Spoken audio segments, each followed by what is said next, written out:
So, eto yon ano nangyari. May common friend kami ni Jack. So, yung common friend namin na yun is birthday niya. Inimbitahan kami, lahat ng family and friends nandun.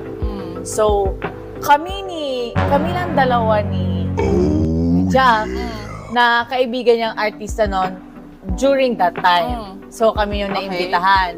So, kasama ko yung mga kapatid ko, yung secretary ko, yung driver ko, pati yung mga ibang friends namin, kasama namin. So, kompleto kami lahat doon. So, gathering, nasa 5-star hotel kami. Doon kami kumain, uminom, kasama yung mga malalapit na kaibigan nung may birthday. So, nagiinuman. Nagkakatuwaan na. And si Jack, medyo nakainom na rin. Okay. So, yung una, may mga lumalapit sa kanya. Yung mga usherettes sa mga babae. So, syempre, siya naman, hindi naman siya isnabero or na, hindi naman siya mahirap approachable. So, nakipag-usap siya, nakipag-interact siya. So, although wala naman ako nakikita mali doon. Kasi syempre, pakita tao naman, yun yung pinapakita niya. Diba? So, after that, umalis na siya. Tapos, may mga gusto magpa-picture sa amin dalawa no, ni Jack. So, bawat table, pinupuntahan namin at magkatabi kami ni Jack. Okay. So, kung makikita nyo, may kumakalat na picture na magkatabi kami dalawa, pero yung mga kasama namin, mga nakakrap. Okay. So, ayun, ginawa na ng issue. Okay. So, akala magkasama kayo lagi. Yung pala, nililipot nyo talaga each table para lang magpa-photo. Yes. Okay. So, after nun, bumalik na kami sa upuan namin, nagiinuman na naman ulit kami. So, after that, si Jack, sinasabihan na nila.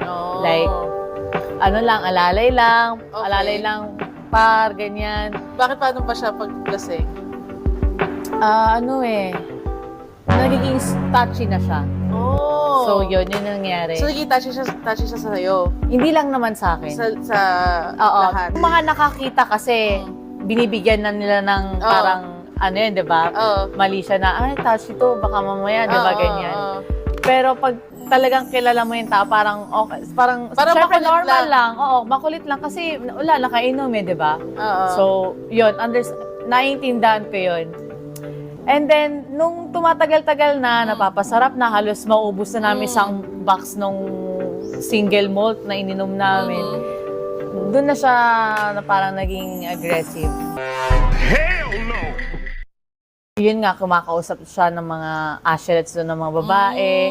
Tapos, parang umalis na yung mga babae doon. Tapos next yung sa amin na kasi kami na lang yung natitira.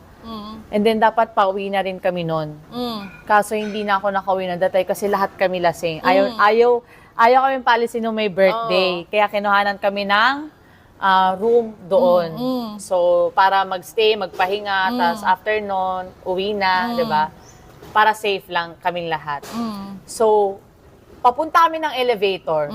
Papunta kami na dun sa room namin. May mga ibang fan din na nakakita na may ginagawa si Jack na sa akin, which is yung parang hug lang ng kaibigan, like behind. Kasi lasing talaga siya, bangag talaga siya. Di ba pag close friend mo naman, normally ginaganyan-ganyan mo naman talaga di ba? Oo, like ganon. Tapos pero pag lasing pa, di ba, mas talaga, parang feeling friends talaga, di ba? Oo, totoo. Although si Jack, hindi ko siya talaga like real close talaga. Like, kakilala ko lang siya kabate, pero all goods, wala. Like, parang okay lang. So, yon may nakakita na fan na Binigyan na ng mali siya. na binigyan kami ng mali siya na niyayakap ako ni Jack. Tapos si Jack, syempre, di ba, nahihilo na. So, pagkakaalam ng fan na gumanon si Jack, tapos naamoy ako, tapos parang hinahalikan, which is parang wala naman na ganun scenario na nangyari. So, lasing yung tao So, naghahanap ng parang, baka mamaya matumba yun. diba? So, ako yung nakitang malapit. So, yun yung nangyari. Tapos, papunta na kami nun sa taas. Ayun, tuloy-tuloy pa rin ang inuman, nagkwentuhan pa rin, ganyan. Tapos, ayun, doon na siya nagiging touchy-touchy. So, sinabi ko sa mga kapatid ko, tsaka sa driver ko na, alalayan na lang si Jack, ako okay pa ako. Kahit lasing ako, Kasi ang gusto ko, pag lasing ako, ayoko nang lalapit-lapit sa akin kasi naalibabaran ako. Ayoko talaga. Wala akong maramdaman na may dumampi na sa skin ko talaga. Tapos, doon na nag-start na may nagsasabi ko, na meron daw CCTV footage doon. Sabi ko, paano magkakaroon ng CCTV yun? Number one, bakit i-release yun? Private. Ano yun, diba? So, privacy yun. And then number two, wala namang CCTV sa loob ng kwarto. Okay ka lang. Ano yun, motel? Hindi motel yun, 5-star hotel yun.